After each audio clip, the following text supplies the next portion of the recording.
Yeah. So one is a. Oh yeah, we have a little sheet too. One is a U.S. citizen that wants to remain private at this point, so we'll respect that. We have another person that is actually a well-known journalist that was working at Radio Liberty. Their nationality is? They are, I believe they're Belarusian. Okay.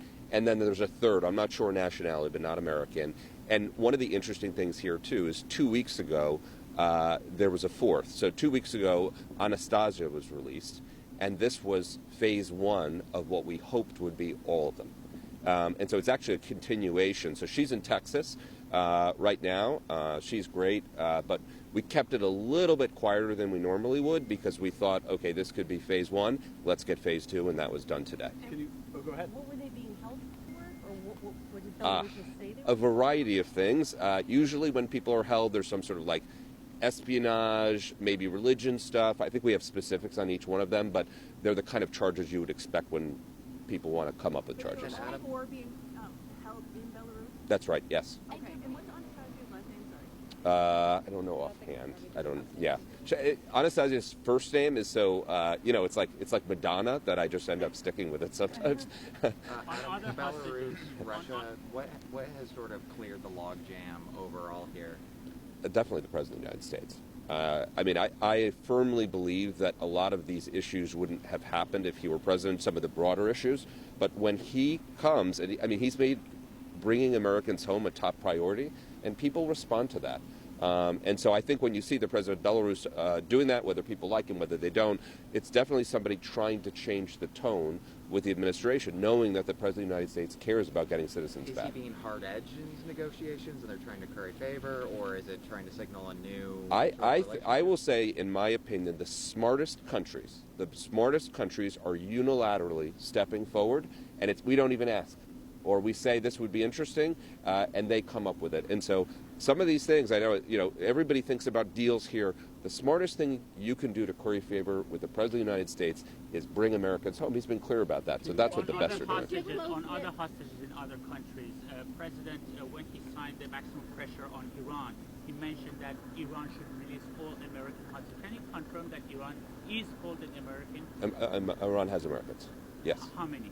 I don't know if I'm at liberty to say. But you Can confirm? you detail for Yes. us any of the calls? The president obviously played a critical role in this. Can you detail? We know we had a conversation with Putin today. He'll talk to Zelensky today. Has he spoken to the Belarusian president? Some of the conversations to pull back the curtain a bit on his involvement in this direction. The president is deeply involved in all of these conversations. He speaks with the hostages. Obviously, his involvement yesterday. And so it depends on the situation. What ends up happening usually is he'll empower his team.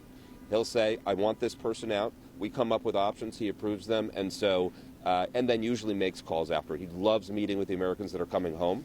That makes a big difference to me. You can see the personal relationship. Did he speak with the Belarusian leader in any form since?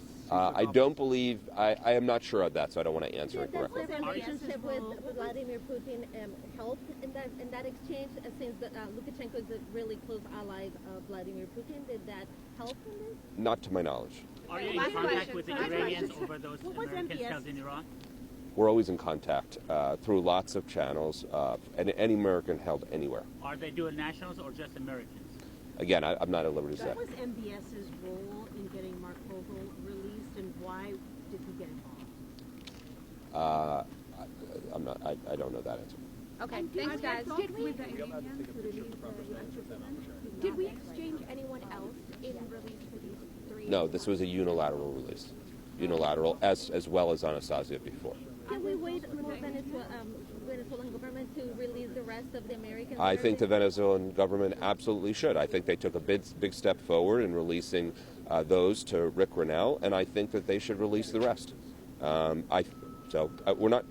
I will tell you, this administration and this president are not going to forget about any Americans. So it'll be down to the last one. We will push across the world. So I think it would be very smart of Venezuela to release the rest of the hostages that they have. Adam, we appreciate you. Yesterday the conversation ended with there's one more American coming. Do you have any tease for us right now? No teases now. Appreciate you very much. Thank you. Appreciate it, guys. Thank you.